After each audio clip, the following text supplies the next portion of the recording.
All right, so we're going to start with welcoming our attendees. I'll get to that in a second, but we are going to talk about different pathways for support, as well as getting into some of the actual scenarios that come up in college, solving tough situations, and we'll be hearing from that perspective from different people from our panel. So who's here tonight? We want to hear from you. What part of the country or state are you going to be attending college? Please share in the chat where you're from. What age were you diagnosed with celiac? And have you thought about how to eat gluten-free in college or been in touch with your college? And finally, do you know how to get in touch with your doctor on your own? These are all questions we would love to have you answer in the chat and think about throughout the presentations as we get into some of the details about why this is so important. Let's see if we get any responses in the chat. Oh, we've got someone from New York City, diagnosed at age 9. Welcome. Jared from New Jersey, going to Cornell, diagnosed at age 10.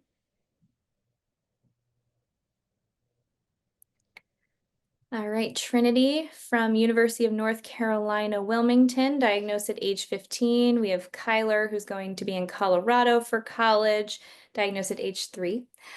Oh, they're coming in fast. Megan is here for her daughter attending the University of Illinois. She was diagnosed a year ago. Wellesley, diagnosed at age 3. We have Riley, who's attending Ohio, diagnosed at age 18. We have people from Madison, Wisconsin, someone going to Fairfield. I grew up right near there.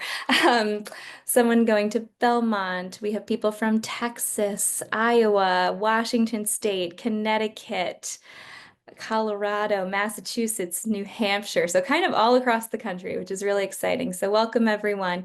I'm going to turn it over to the speakers at this point. And Dr. Ford, you'll be the one kicking us off. All right, thank you so much, Megan. So yeah, I'm Andrew Ford. I'm a physician at Metro Health, specifically a gastroenterology fellow. And I just want to start by thanking you all for coming today. I'm really excited to talk to you about my journey through celiac disease, not only as somebody interested in it from a treatment standpoint, but also as somebody who has the disease. So next slide, please. So yeah, I'm training in gastroenterology, and that really all started when I was diagnosed with celiac disease in 2011. I was the ripe old age of 21. I to this day remember the phone call I got from my mom, who had access to my chart. She said, "Your celiac test came back positive," and I was in the middle of a pizza party. So that was my last gluten-filled meal. And at that time, all I remember is, what am I going to do? I'm in the middle of college. I have no idea how to do this. And 10 years ago, well, we didn't have as many options. There were still some, but I'll tell you, things have gotten a lot better in terms of what's available from a gluten-free standpoint. But yeah, basically, one perk to celiac disease is teaches you how to cook. Gets you really involved in your what you eat, so you kind of take up an interest in nutrition just by in passing. So that's the bright side. I know it's sometimes a little stressful, but hopefully after today's talk, you'll be feeling a little more excited going into college, despite all the concerns that might be there. Next slide, please. All right, so we'll turn back to the chat. I got a couple questions for you guys. First off, what questions do you have right now as you face college and navigating your celiac disease? And then for fun, what is your favorite gluten-free meal?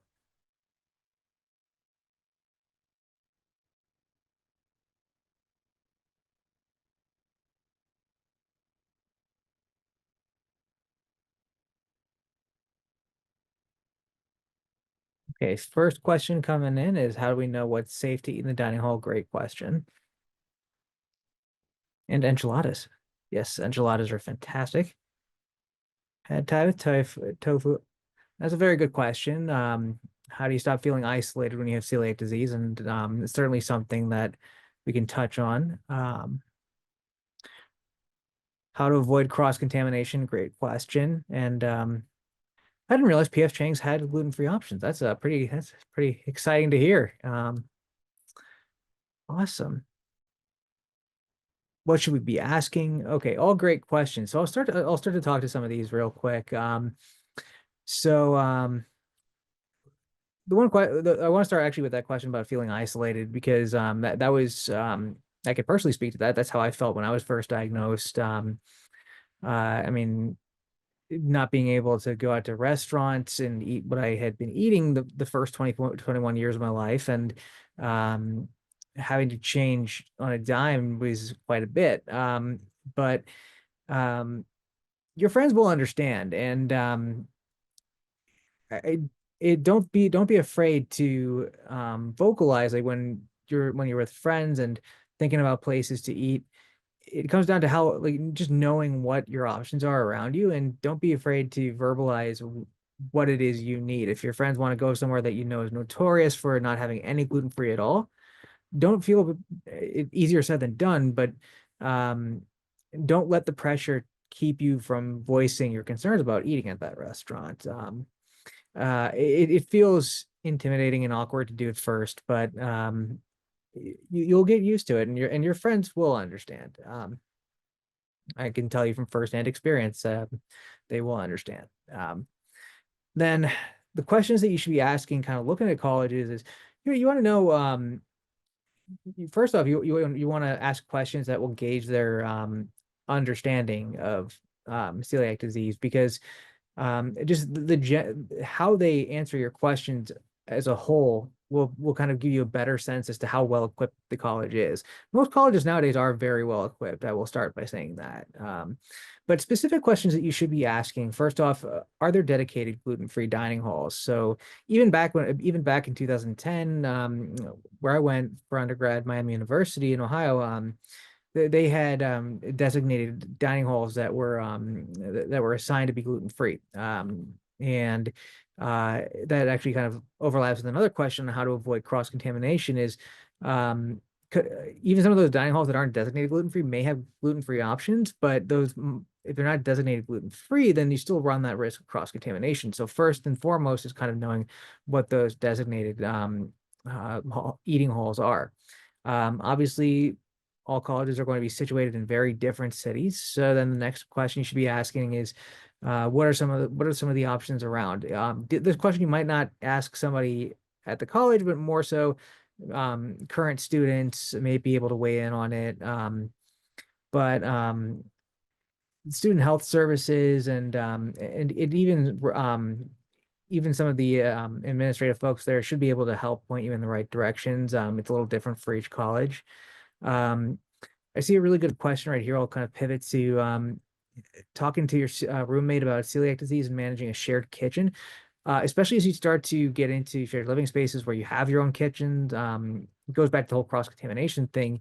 Don't be afraid to let them know ahead of time. And eh, for the sake of communication, I always find that it's helpful to treat celiac disease like an allergy, like a true allergy, like an anaphylaxis. It may not affect you like that as such, but I find that people are much more able to understand the importance of keeping things separate if you just explain it as an allergy. So that is actually that's one approach I would take, is just saying that I need my utensils to be separate for this reason. Please don't use my utensils for this reason. Um, and then how do I deal with attitudes from dining hall staff? I wish everybody was understanding and open to gluten-free diets, and unfortunately, there are people that still think it's just a fad, and it's really quite unfortunate. But um, I mean, at the end of the day, just know that you have a very real condition, and you need the only treatment that's available for that condition, which is a gluten-free diet. And I know that doesn't necessarily change somebody's attitude, but um, just know that you're doing the right thing for yourself, for your health. It's extremely important. So easier said than done, of course. Key questions to ask dining hall staff. Um, for instance, do you change utensils slash gloves when you're handling the food? if you have been handling gluten-containing things, if you don't have a designated gluten-free area, um, what are the gluten-free options? You can always go with that. Do you have gluten-free alternatives for certain things? Um, those are absolutely important questions to ask the dining hall. If there's a recipe you're not sure of, always err on the side of asking them about it. And if nobody can answer your question, err on the side of don't eating that thing. Don't eat that thing, even if it looks delicious. Um, yeah, those are some of the things I would ask dining hall staff. So then, hopefully, some of the next points I'll have should answer some other questions here because there are a lot of really good ones. So next slide. All right. So just to get back to the point of verbalizing what you need, communication is key. You are your best advocate, and you know what you need. Disability services, I had mentioned some of the like residency hall staff can be helpful, but disability services is going to be great because they can give you not only insight as to where on campus you need to eat, but if you are in a situation that if you need to get leverage to be in a certain dormitory that has certain amenities, they may help you be able to get into that dormitory where you may require seniority to be in that dormitory. I'm just going with a circumstance off the top of my head, being a decade removed from college, but um, also important is to reach out to your roommate. So the one question that was asked about how to communicate to the roommate, try as early as you can to find out who your roommate's going to be and ask them or talk to them directly. Um, just strike up conversation. I mean, this is a part of who you are, and um, they'll be understanding. My experience is that people are very understanding of this more often than not. Yeah, you want to communicate about shared kitchen space, utensils. Um, it's always tempting to eat each other's snacks when you're in a rush, but it's super important for you not to have people dipping into your stuff. Can you request a roommate who is celiac or gluten free? That's a really good question. I don't know. I don't know of a way to do that. I think that'd be a very helpful thing. And that's actually a really good question to direct to the disability services and even housing services at your college. They might be able to help you with that because, yeah, I mean, in theory, that'd be that much more helpful. Um, and then let's see what housing options are available to minimize cross contamination. Um, oh gosh. So yeah, just kind of what we're talking about here is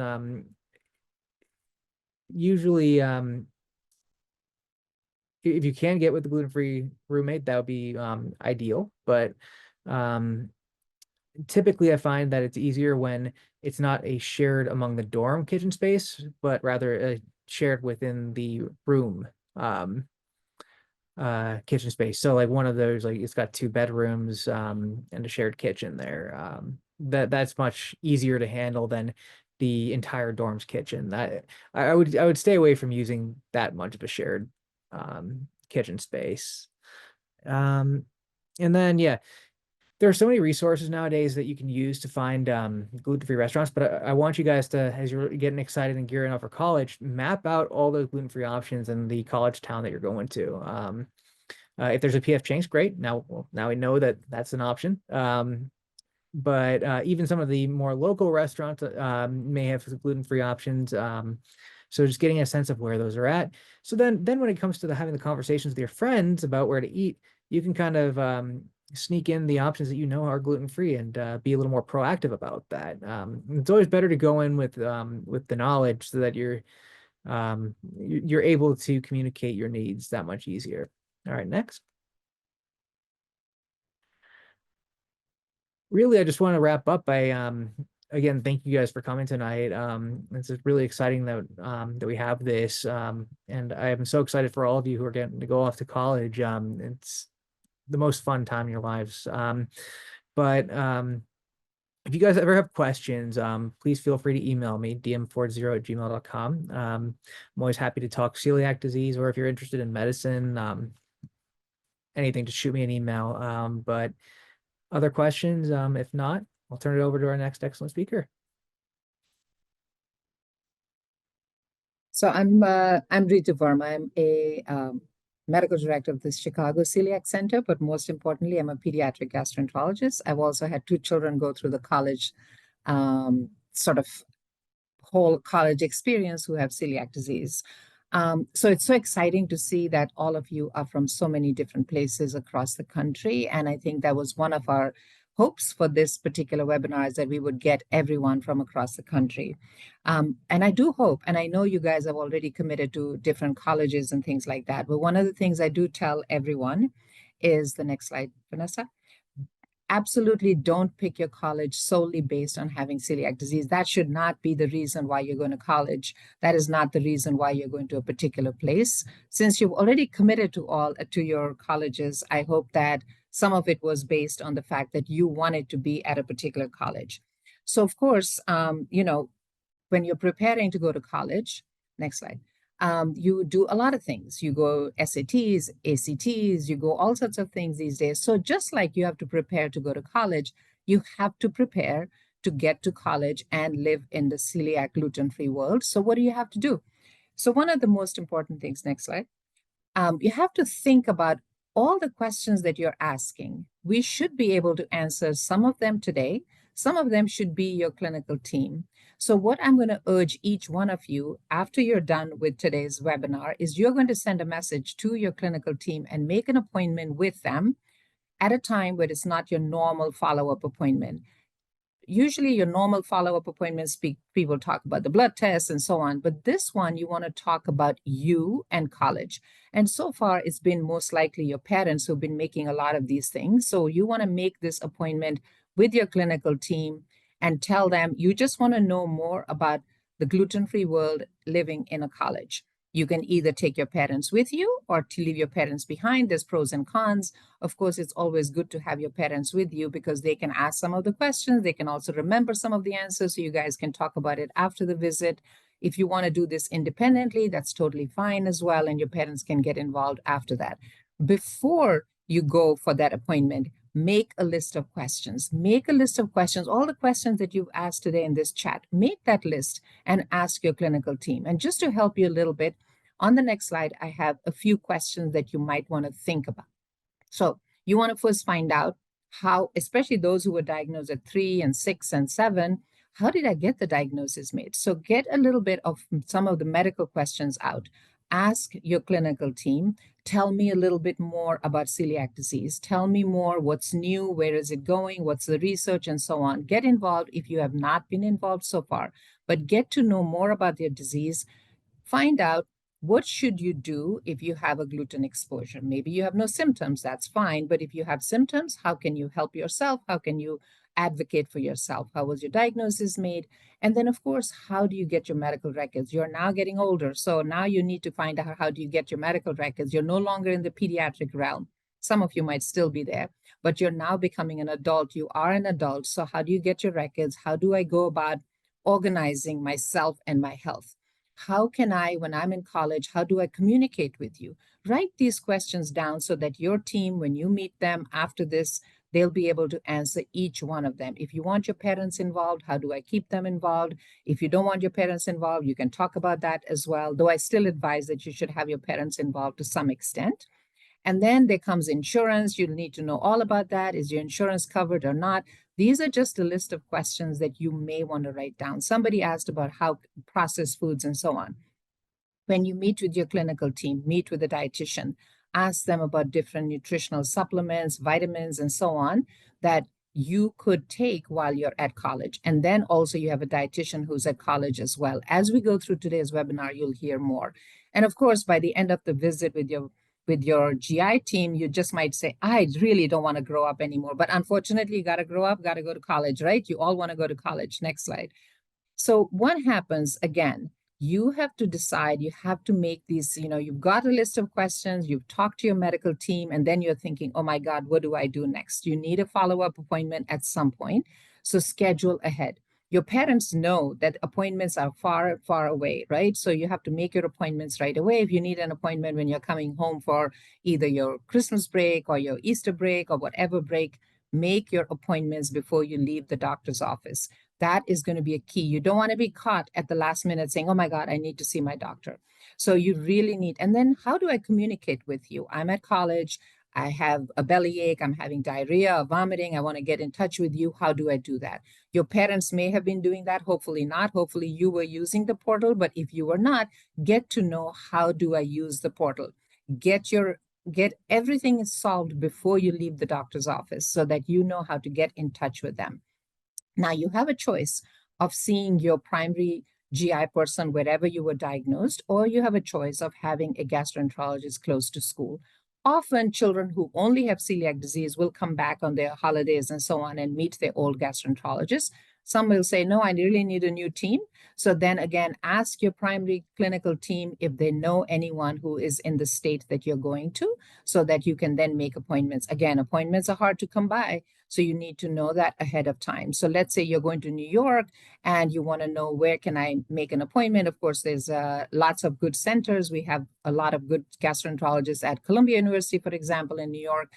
You can get their names, you can get this thing and start setting up appointments and so on. So think about it. Am I going to come back and see my primary GI team, or do I want a GI team next to my school or college? Again, be prepared. Next slide. So of course, the other thing that does happen is that your university health center will also have the support there. Find out what's available on campus. If you need blood work done, for example, your follow-up labs for celiac disease, can I get them done at the health center? Do I need to go to a Quest or a LabCorp?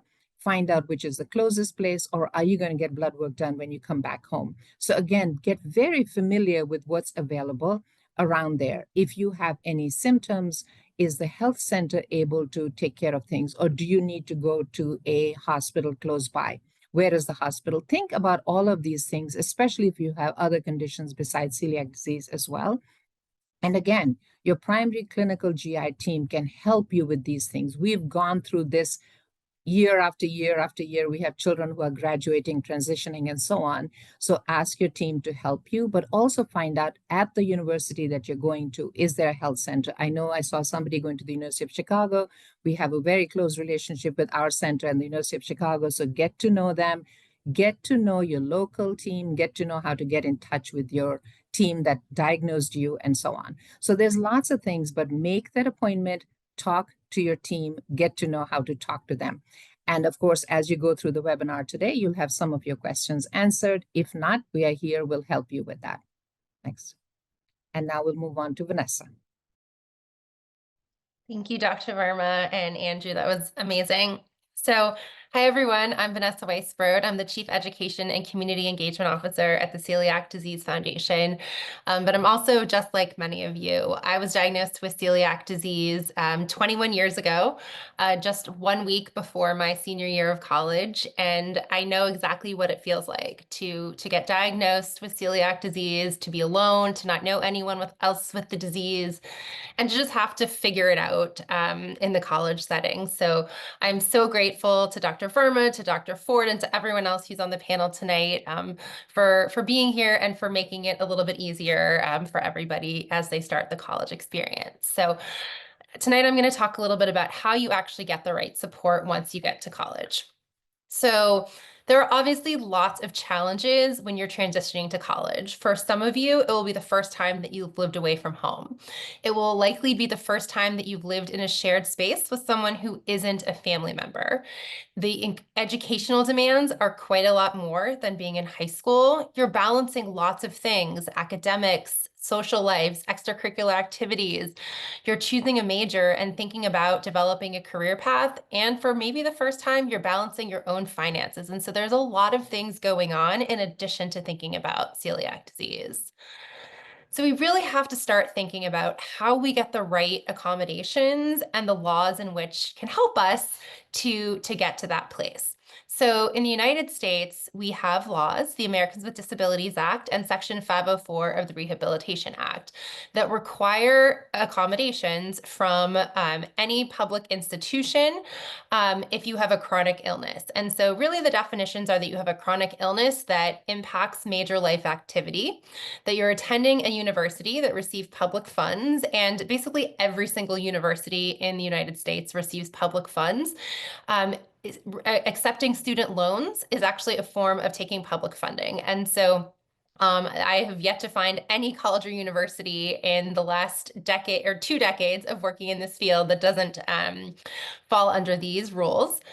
And so it's really important that you start early on in setting up accommodations, that you're communicating with not only the people that you're living with, but your academic advisors, offices of disability services, your professors, food services, and you're getting the right accommodations put in place from the beginning. So how do you get there? So first of all, you've done the hard part. You've gotten the diagnosis of celiac disease. And so your physician needs to provide you with a diagnosis letter that lists out that you have celiac disease and that you need a strict gluten-free diet in order to maintain your health.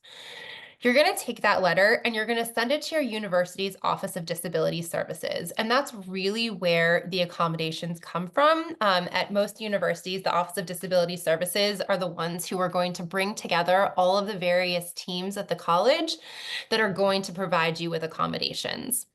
You're going to have to sit down and meet with your Office of Disability Services. When you do that, you're going to want to come prepared with the list of accommodations that you feel are necessary to help you succeed in college. With the support of disability services, you're going to write a plan and advocate for yourself for getting those accommodations in place. Once you have come up with the accommodations with disability services, the plan is going to go into place. And this is where you're going to start getting access to the things that are going to keep you healthy. It's where you're going to get access to gluten-free food and really understand how to do it. If things aren't going well, obviously you want to meet with Office of Disability Services to help you get things back in order. For example, if you feel that you're being exposed to gluten in your dining hall, if the food that you thought you were going to have access to is not available, if you're having issues with roommates and cross contact, they are really the ones to help you navigate these situations. So what are some things that you can ask for? So these are a list of just some reasonable accommodations. This is not an exhaustive list. These are just some examples. Looking to have staff to assist you with learning about what gluten-free options are available on campus. Having access to gluten-free foods that are made free of cross-contact in the dining hall that meet the same nutritional standards as foods served to other students. So we want to see college students getting complete meals. Salad for every meal or an apple, banana, and yogurt for every single breakfast would not be considered reasonable. And so we want to see you having access to, a full nutritionally sound meal. In some cases, pre-ordering gluten-free meals, food labels that are easy to identify, having good practices for preventing cross-contact, to have food service staff that understands the gluten-free diet.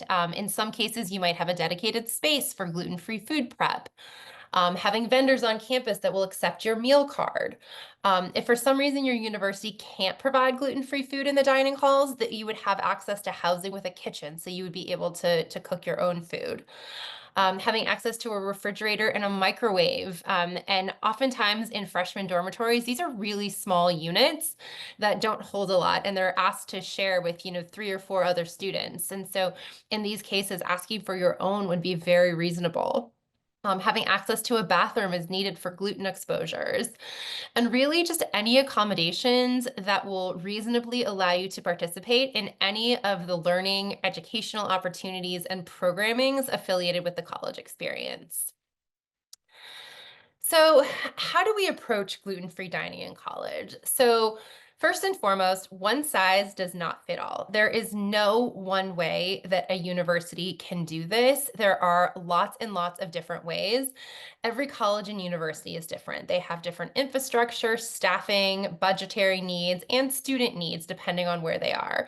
So I'm going to talk about 5 different approaches tonight, ranging from completely dedicated systems to pre-ordering systems, and just show you the range of ways in which different colleges and universities are doing this. They all have strengths and limitations, but the point that I'm trying to make is that they can be tailored to support an inclusive environment, and there are different ways of doing it well. So first of all, having a dedicated gluten-free dining station or kitchen. And so what this refers to is a standalone gluten-free station or kitchen within a dining facility that exclusively prepares and serves gluten-free meals using separate ingredients, equipment, and prep space. And so on many of these slides, I have QR codes where you can scan to see how some universities are doing this well. So this type of a system is really great for students with celiac disease because it minimizes the risk of cross contact because you're keeping only gluten-free food in the space. It can give peace of mind because there are clearly labeled and safe food options prepared by specifically trained staff. And it really fosters inclusion and independence, allowing you to dine safely alongside peers in a campus dining hall. However, there can be a lot of challenges with this system as well. You might have to walk to a specific location, which may be on the complete other side of campus from where your dorm room is.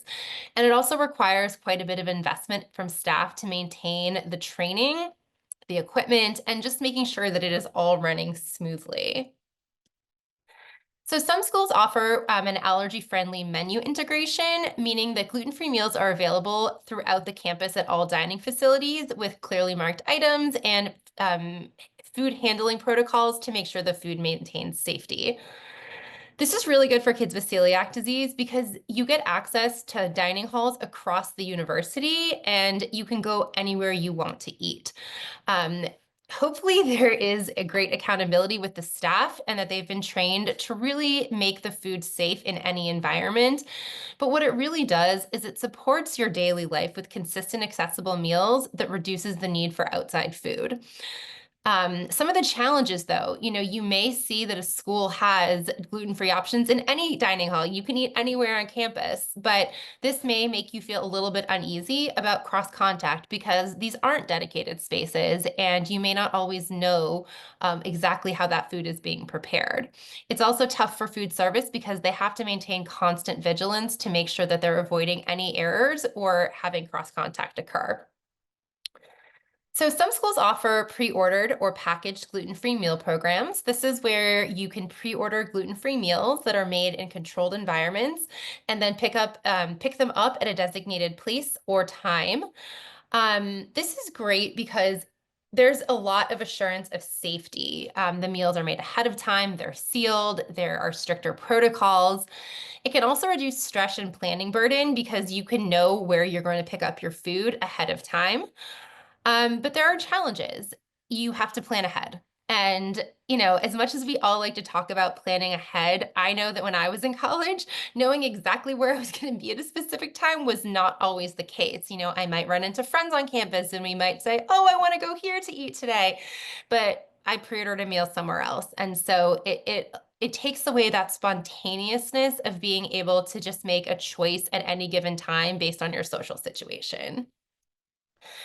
So self-contained gluten-free pantries or micro kitchens, these are what some colleges are doing. Tufts is one example where they have a shared space that's stocked with gluten-free products and dedicated appliances and only is available to students with celiac disease.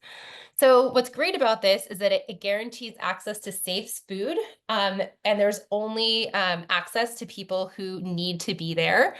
Um, it really helps you build confidence. You get to prepare your own meals and snacks, and it also builds great community among students that all have celiac disease who are in this space together. Problems that we see with these models are that there are typically limited options and that you're relying on pantry staples chosen by a food service staff. So you're not necessarily getting as much choice. And oftentimes inventory is not held up in the way that we would like to see it. So there are pros and cons to it. Some people love this model, others don't. And then there are comprehensive allergen-friendly dining programs with extreme customization. And these are really cool programs. Dr. Verma and I were really lucky to get to meet with the University of Connecticut team just last week to hear about how they have set up an extremely comprehensive dining program throughout their entire campus. So if you haven't already looked at the University of Connecticut protocols, I would absolutely recommend scanning that QR code and just seeing how they do it. It's really quite impressive. Um, these types of protocols really reduce stigma and isolation by treating celiac disease and gluten-free needs as part of a broader dining experience across campus. What you'll see in these three examples at UConn, Michigan, and Cornell is that you can really go anywhere. There are extremely customizable apps that really make it easy to eat in any dining hall across campus. They also have access to expert dietitians. And this is what I really think is the crucial piece. Dietitians are so important in the treatment and management of celiac disease. And having access to one in a university is just such a helpful thing to have. So if you haven't already met with your university's dietitian, absolutely make that happen. They can really be the main source of support for you with dining. Some challenges that we hear, sometimes the apps are confusing and they rely a lot on customization by the staff, and so maybe may not always be as updated as we'd like them to be. So the main things to remember is that most universities use some variation of the 5 systems that I just talked about. But again, there is not one size fits all, and sometimes there's a combination of ways in which they do it. But the bottom line is that every campus in the United States should have a system in place that will allow students to have access to safe gluten-free food. This is really a collaborative process. It doesn't happen with just one meeting with disability services. It really has to be a collaborative effort between the students, the food service teams, the dietitians, and disability services to make sure that everything works well together. So I know that a lot of you have already committed to a college. Some of you may be still going to attend to admitted students weekends, and some of you may still be looking at which colleges to apply to. Here are just some key questions to ask as you're looking at colleges and visiting these schools. So, what precautions do you take to ensure the safety of gluten-free meals? Do any of the dining halls have a gluten-free section? Are there other students on campus who eat gluten-free?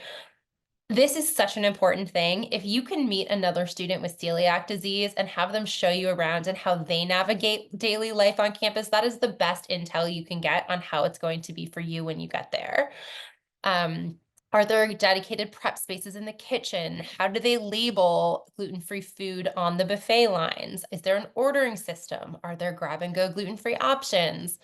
Does your meal plan allow access to food outside of the dining hall? And has the staff been trained? These are just some examples of questions that can be really helpful to have answers as you're visiting different colleges. So snacking. So these are 2 of my favorite slides that I'm going to share. So these are things that I personally lived on when I was diagnosed with celiac disease in college and are great things to keep on hand in your dorm room. So things like hummus and rice cakes, yogurt, dried fruit, nuts, peanut butter or other nut butters, granola bars, string cheese, roasted chickpeas, popcorn, chips and guacamole and salsa. These are food items that you can get anywhere in any campus store, in any grocery store, and are really easy to store to keep on hand. And so these are just great things to keep in your dorm room. Something else that is really important is microwave food. So we don't specifically endorse any of these brands. These are actually examples that I got from a dietitian at Boston Children's Hospital. And they're great because in college you need to sometimes eat really quickly. Sometimes you're up really late at night studying and you want to be able to pop something into the microwave. So there are a variety of different gluten-free mac and cheese cups, microwave in a bag pastas, microwavable pizzas, gluten-free oatmeals, potatoes, rice bowls, and one of my personal favorites, muffin in a mug. These are all really easy to make, just add water. And can be made in any dorm room microwave. And so thinking about these types of foods to keep on hand can really simplify things in your dorm room. So now I'm going to ask Francie Kelly and Emma Cousin and Andrew to come onto the screen, and we're going to talk through some tricky situations that we may face in the college situation. These are all real stories of students that we have encountered over the last decade. And so we're going to share some of their stories. And then Emma, Francie, and Andrew are going to share some solutions for navigating these situations. So meet Jessie. Jesse's college dining hall has very limited gluten-free food. He is a freshman at a small private university. He came to school with a 504 plan from a public high school. He was told during orientation that there were plenty of gluten-free options in the dining halls and just to ask when he arrived for meals. He's now been on campus for 1 month, and the only regular options are a salad bar, though the way it's set up, there's a risk of cross-contact with croutons, wontons, and gluten-containing pasta in the same area as the produce, white rice at the International Food Station with gluten-free soy sauce, hamburger, hot dog, or grilled chicken with no bun, and gluten-free bars at the coffee shop. So to our panel, what should Jesse do? So to me, it sounds like he has a 504 plan, which is great. I'm sure many of you on this call do have a 504 plan if you're still in high school. But it sounds like to me that he did not meet with his disability office to go over and carry over any accommodations he had previously had in high school. Because if you do have a 504 plan, that doesn't automatically follow you into college. You need to schedule a meeting with your disability office to make sure that your needs carry over. And then through that, they would make sure he has accommodations. They probably would set him up with a meeting with dining services. So then they actually know that he needs these more well-balanced meals and they can look out for him when he comes to the dining halls for his meals. And I'll jump into sometimes what you hear from admissions and what the reality is when you're on campus can be different because it's not the same thing. Like admissions are not campus life people, so like they don't have as much familiarity sometimes in terms of what's available. So it's entirely possible that what they told him was available and what's actually available don't match up. But the more likely scenario, I think, is that Jesse needs to learn what's in the cafeteria, what his options are. And keying off what Emma said, getting a meeting with the people in dining services, talking to them about what his options are. You know, there's probably something he didn't know, someplace he needs to go to sort of get some sort of special options available to him, that if he's just going through a line, all he sees is the salad bar or all he sees is the white rice. Like maybe there's another place for him to go. And so I think, you know, it's really important to sit down with the dietitian who works with food services, as well as the food service manager or director or whoever it is that's overseeing that, so they can help point him to the right places. Great. So you both hit it exactly right. It turns out that Jesse never did meet with the Office of Disability Services. When he was at orientation, he spoke to someone from food services who had a table set up to give information to incoming students. And he never set up an actual formal meeting with them to find out what he could order across campus. And so we did help Jesse facilitate those meetings with the disability services to get a plan put into place and to learn that he actually had far more options than what he was aware of. And so it just proves the point that it's so important to have those meetings, that one quick conversation really can't help you understand the depth of what is available. And if I can just add, I think it's so important for the children, whether you're high school or college, to learn how to advocate for yourself, but also know your rights.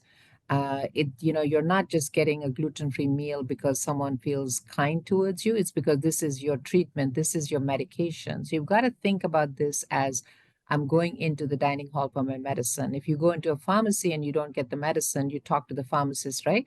So here you talk to the chef, you talk to the dietitian. This is your right that you absolutely should be able to ask for that. Absolutely. All right, so meet Maya. Maya's roommates are extremely messy. She is a junior at a medium-sized university in Chicago and was diagnosed with celiac disease by a local physician 1 year ago. She's living in a dorm room with 3 roommates. The room has a full kitchen, and Maya can use her meal plan points to purchase groceries at the campus supermarket. Maya purchases naturally gluten-free products and specialty items like gluten-free pasta, bread, and pizza crusts.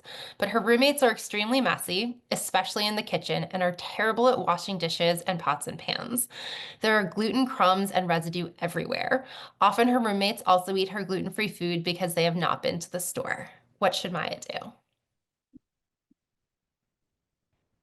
So this is very complicated by the fact that Maya has celiac disease and all these crumbs and the messiness and the taking the gluten-free food, it, has an ill effect on her health.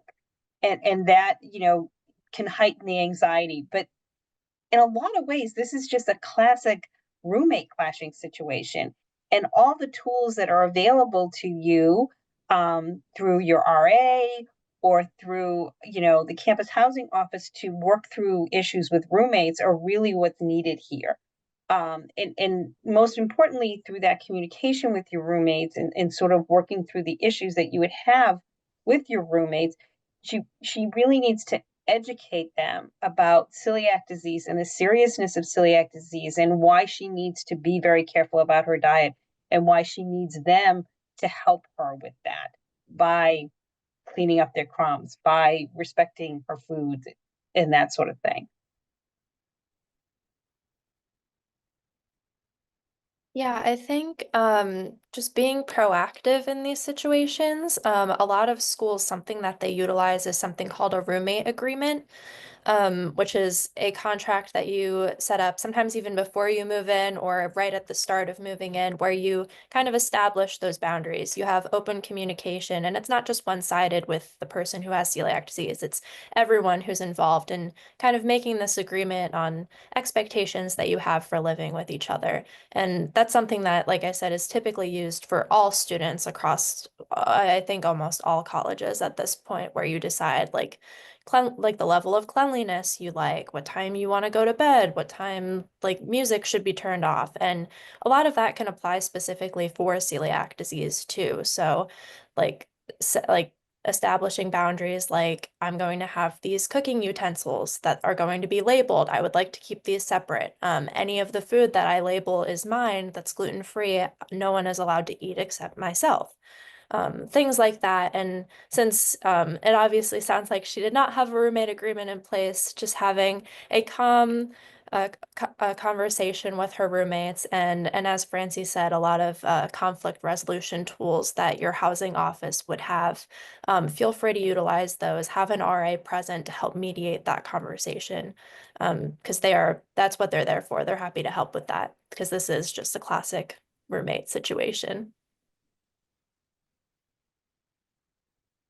All right, meet Liliana, who keeps getting sick. Liliana was diagnosed with celiac disease at age 5 and has been on a gluten-free diet for 14 years. She chose her small university in New York because they offered many gluten-free food choices. She is a freshman and has been on campus for 3 weeks. She has been to the ER 4 times with severe vomiting because of ongoing gluten exposures in the dining hall. She has met with dining services, disability service, and the campus dietitians for support, but she continues to get sick. What should she do?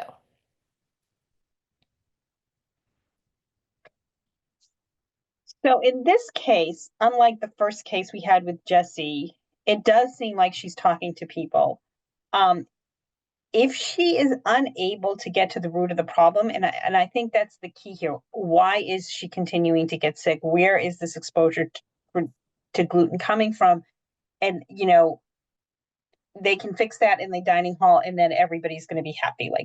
And she's going to stop getting sick. But it seems like the conversations have been ongoing. It seems like she did what she needed to do up front to find out about, what food options should be available to her. It's just that there is some sort of cross contact source. When we work with students at college, we generally do not recommend that they get off of the meal plan because there are some social negative social consequences that can come from that if you're not in the dining hall with the other students. Also, if you're putting a lot of extra work on yourself in terms of meal planning, shopping, and cooking. But it does seem like this is likely a situation where maybe she needs to be off the meal plan and preparing her own meals and seeing how she can work that out with the university. I would, again, first try to see if we can figure out why there's gluten coming in the cafeteria and resolve that, because that would be the best way to do it. But it kind of seems like that they've tried that route and haven't been able to solve it. I guess we want to be sure that these symptoms are related to gluten. So I think it's important to figure out, and if you cannot find anything that potentially could have gluten, then to look for other reasons, but perhaps all these symptoms are happening this often. So absolutely need to look for any cross contact situations, but also keeping an open mind that there are other things that can cause these symptoms as well. Absolutely. So Elliot is sick at school and he needs help. Elliot is a sophomore in college and has successfully been eating gluten-free for the past year. At the start of the school year, a new food service provider took over and Elliot has been glutened at least 3 times. Currently, Elliot is recovering from a virus and was glutened by supposedly gluten-free chicken noodle soup provided by the dining hall. Elliot has been vomiting for 3 hours and feels miserable. He doesn't know who to call for help. What should he do?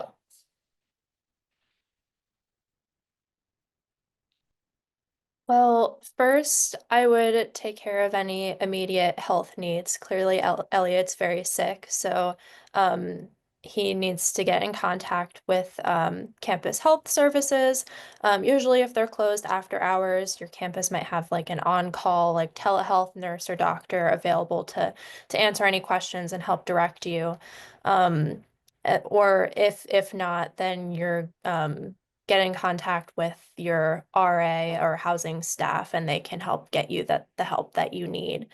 And then once he's feeling better, he needs to start having conversations with disability services and dining services and document the soup that he ate, um, how it was labeled, how it was given to him, just so they can help get to the root of that problem and eliminate that from happening ever again.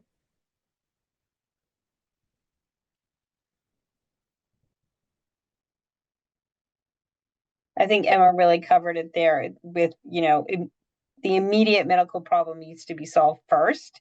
But the longer term issue of getting it resolved so that the new food service provider is doing as good of a job as the previous one did is important. Dr. Verma, when is it the right time to call the doctor? I think right now this poor child has been throwing up for 3 hours. I would say it's about time to head somewhere more than just sitting in the dorm. So I would say hopefully Elliot knows where the health center is and knows whether the health center can even, sometimes, you've been vomiting so much, just giving a little bit of IV fluids or being able to keep something down can break that cycle, or some medicine. So 3 hours is too long for this child to be throwing up, and he's only going to get dehydrated. I was also going to say, call your mom. No, don't call your mom. Elliot needs a hug. I probably would have called my mom. But I think if there's been vomiting, should have not waited 3 hours. Should have probably done something earlier. But I know we all think it's going to get better. It's going to get better. But 3 hours is a long time. Absolutely. All right, Julia's school refuses to accommodate. Julia is a freshman at a large state university in the Midwest. She was diagnosed with celiac disease 12 years ago. When she attended Admitted Students Weekend and asked about gluten-free options, she was told not to worry, that she just needed to speak with the dining hall manager when she arrived at school in the fall. Now on campus, she finds very few gluten-free options and a manager almost impossible to find when she comes to eat. She met with the University Disability Office and they said they can't help her because her academic record is not affected by her celiac disease. What should she do? Okay, so there are so many things going on in this particular situation. First of all, I would say most of this is not Julia's fault, but I'm going to say the first thing is I am going to put on her shoulders is, do not wait until you get on campus to figure out what's going to happen. You need to make sure that you have your plan in place. You have talked to folks in the Disability Services Office. You have talked to the folks in the dining hall long before you arrive on campus.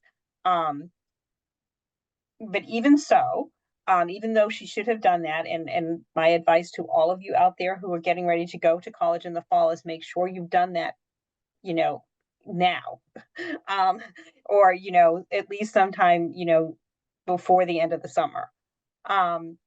However, even though she didn't take care of that up front, they should be providing her accommodations. And when we are talking about celiac disease as a disability, it does not need to affect your academic performance in order for the school to be required to make accommodations for you. So the Office of Disability Services is wrong there. And so she needs to reach out for some help, whether it's with her medical team, where she has been receiving her celiac treatment for 12 years, to get medical documentation as well as information about the kinds of accommodations that she needs at school. And again, academic performance is not a factor, so that they should be doing that. And again, she should set up a meeting with that manager for the cafeteria, like make an appointment. It doesn't have to be when she goes in for a meal, Tuesday at 2 o'clock in the afternoon. Okay, that's when we're going to sit down and meet. And again, disability services should be facilitating that for her. I would also say that she really, it's overwhelming when you're sitting in college and you have to do all this yourself. So lean on your team, lean on your clinical team. They should be able to at least guide you and walk you through that, write any other notes that need to be written, and let them also be part of your advocacy team. Don't you have to do most of the heavy work has to be done by you as the student, but again, you're not in this alone. So absolutely reach out back to your clinical team who's been managing your care for all these years, and let them help you as well. Right. So meet Justin. Justin's friends say, join in the fun. Justin is a freshman at a large school and was diagnosed with celiac disease when he was 3 years old and not growing. He does not have a noticeable reaction to gluten ingestion. Greek life is a big deal at his school, so he is pledging a fraternity, and at the parties, the brothers regularly suggest having a gluten-containing beer and participating in Flip Cup, especially since he isn't symptomatic. Up to this point, he hasn't consumed gluten, but is considering it to fit in. Does it matter if he has a beer occasionally if he doesn't feel sick? Dr. Verma, I see you shaking your head. Justin needs to be educated again. And, symptoms or no symptoms, I think that it's going to happen. We all know that what's going to happen. So what's important then is for the clinical team to have given him a list of the gluten-free options for all the alcohol that you can drink, which you shouldn't be drinking anyway as a freshman, Justin.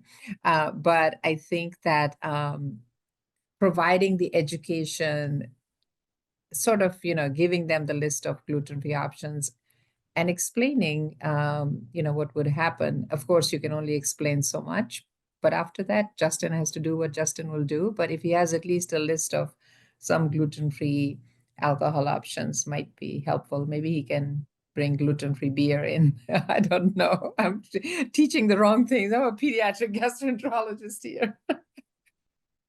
Dr. Ford, what do you think? I mean, first off, I would second avoiding the alcohol altogether, but so long as so long as alcohol is on the menu, they get absolutely they should be providing that information. And uh I mean, it does matter. Even if he doesn't feel sick, the damage is being done at a microscopic level, and it adds up over time. So certainly um certainly the beer should be at a 0. Yeah. Just another tip, obviously, please don't drink underage. As a freshman, you really should not be drinking. Also, please do not play Flip Cup with Jungle Juice or other concoctions. This can also lead to really bad outcomes, celiac or not celiac related. So please, be responsible. All right, so we are going to hand it over to Emma, who is going to talk to us about housing.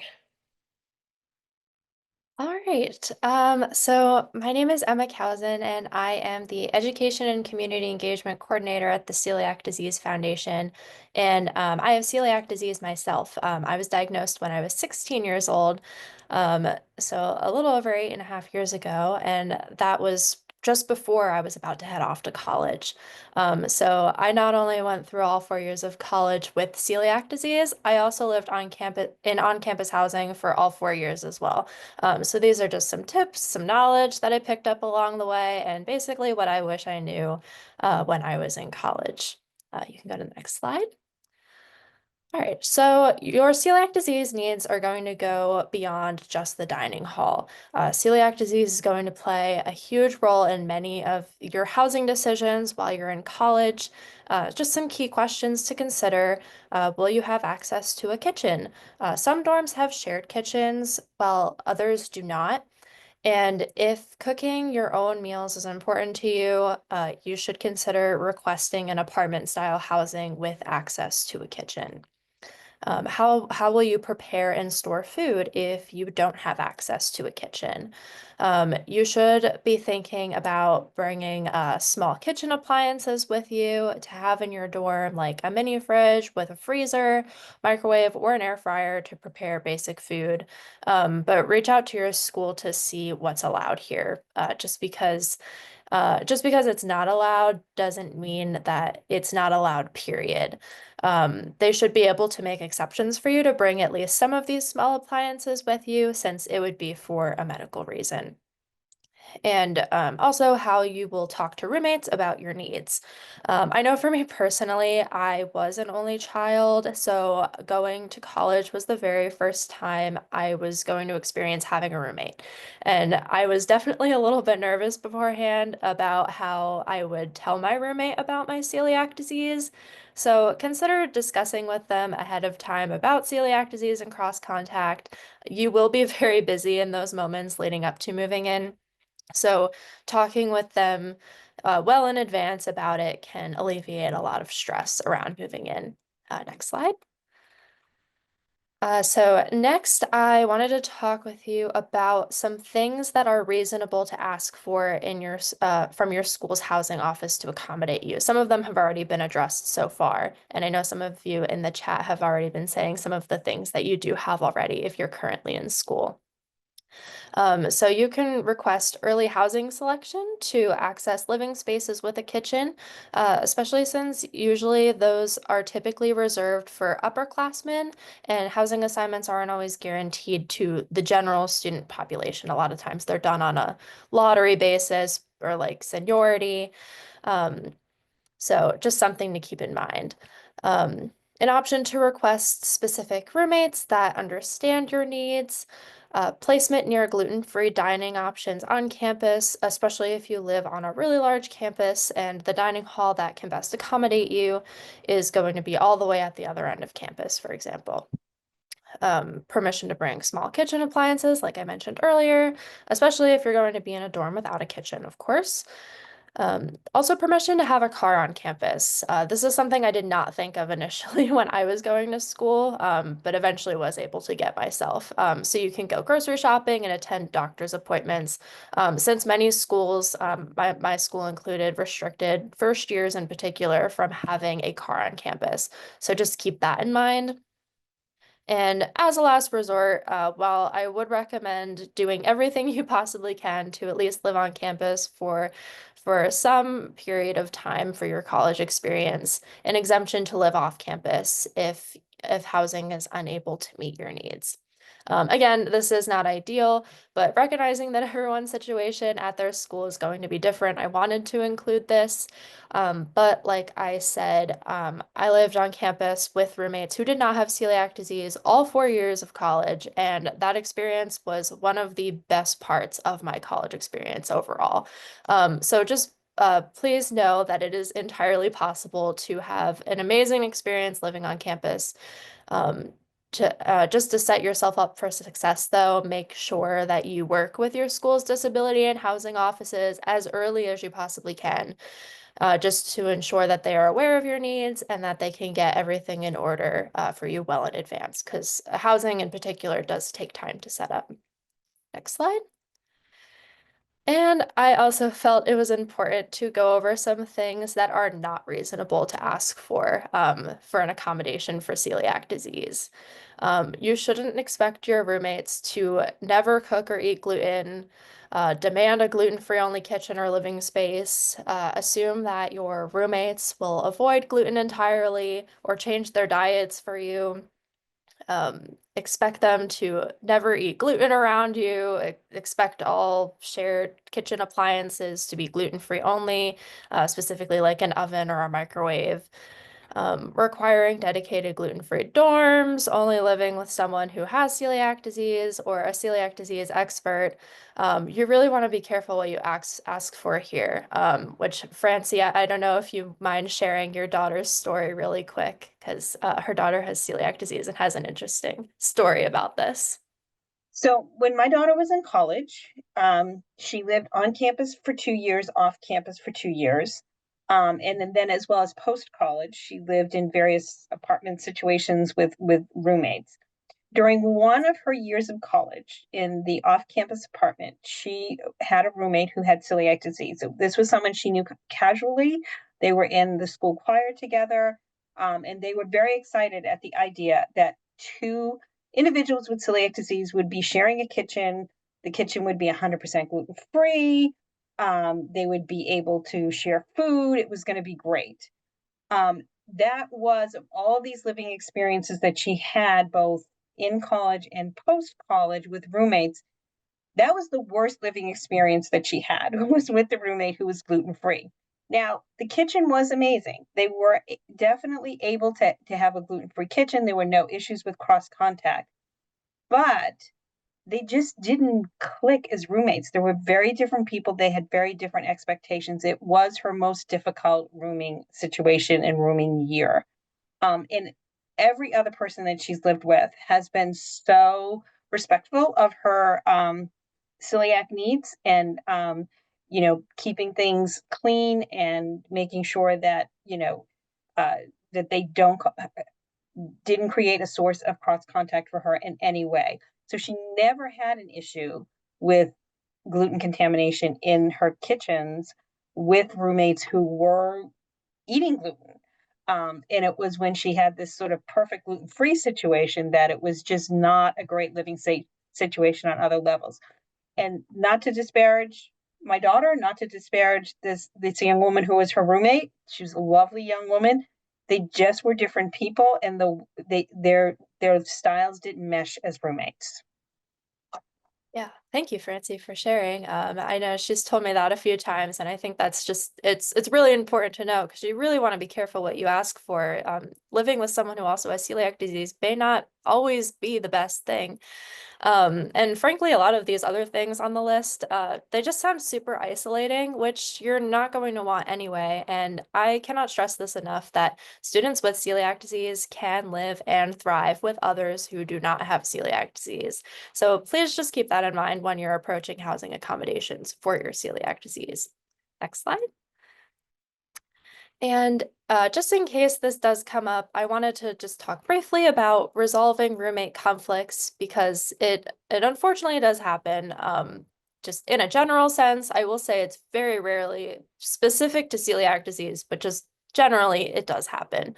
But to set you up for success from the very beginning, start with education and open communication with your roommates. Introduce yourself to your roommates before moving in. And this is the perfect opportunity to explain celiac disease and whatever else you want to share in advance and you want them to know. Discuss what gluten-free is and the importance of preventing cross-contact, and consider sharing educational materials with them too. This can all make the world of a difference for setting you up for success.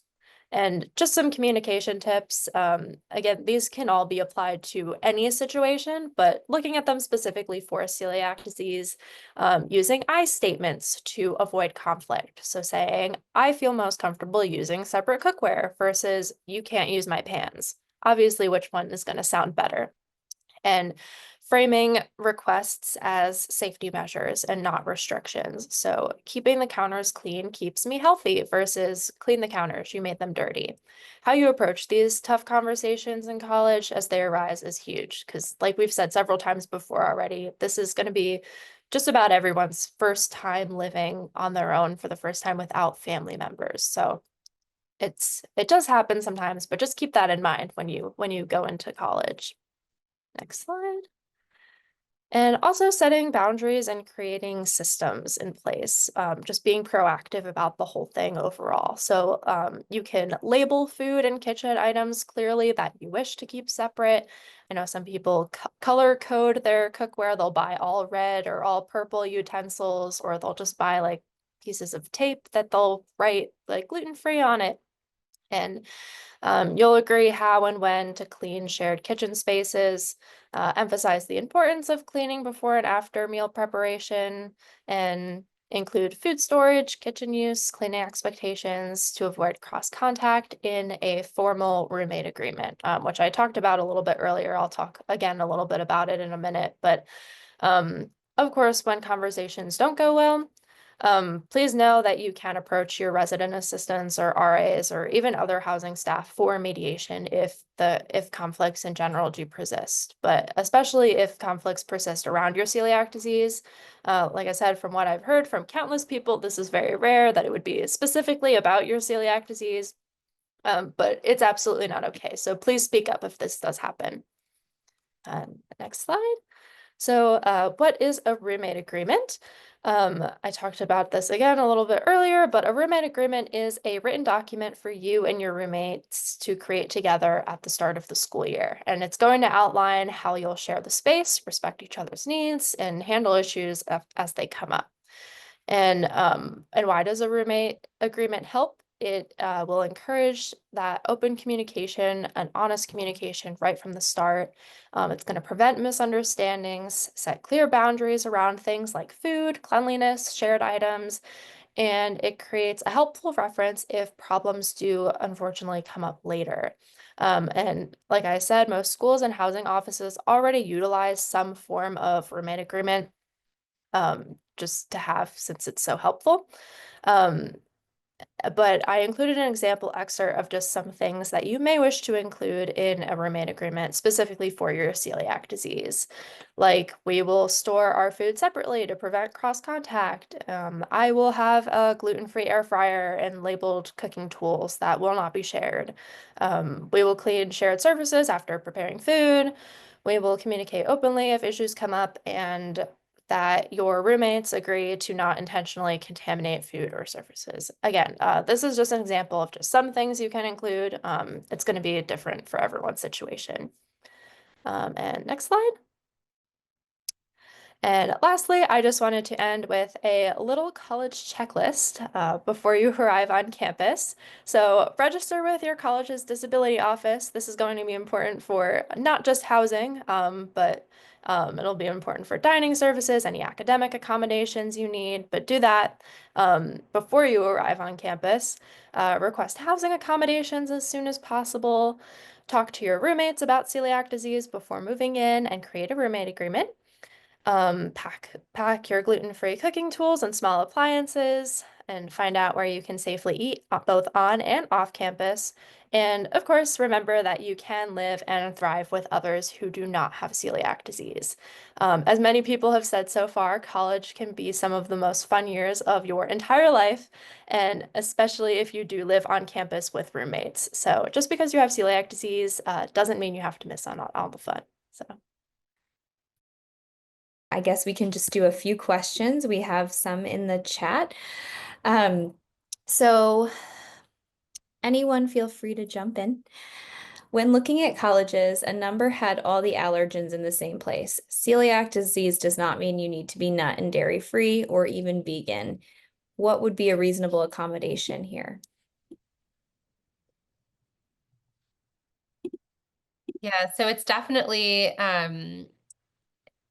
you can look at this two different ways. So on the one hand, from the university's perspective, they're trying to keep all of the special dietary needs separated in one space. And so from their perspective, this is a little bit easier. But I hear you. It's hard enough to be gluten-free, and then to be gluten-free, dairy-free, nut-free, soy-free, and everything free. It makes your restricted diet even more restricted. And so this is one of the reasons that all of us who are on this call work so carefully with colleges and universities to try and help them understand that. It's also important for you to point that out, how they're making your restricted diet more restrictive. And so to, point out ways in which it can be done safely. There are lots of great examples. If we can definitely share links to everybody who registered for this, to some of the universities that are doing this in different ways for you to share with your colleges. Sometimes it just needs to be, they just need to understand how another place is doing it for them to improve their systems. Okay, we have another question that just came in. My son was diagnosed last week with celiac disease. He has 6 weeks of high school left. How important is it to put in a 504 plan before the end of the year? I heard one of the cases discussed earlier that it could go with him to college. Does the Office of Disability Services know how to make these accommodations? So I'll jump in here. I don't think there's an easy answer here.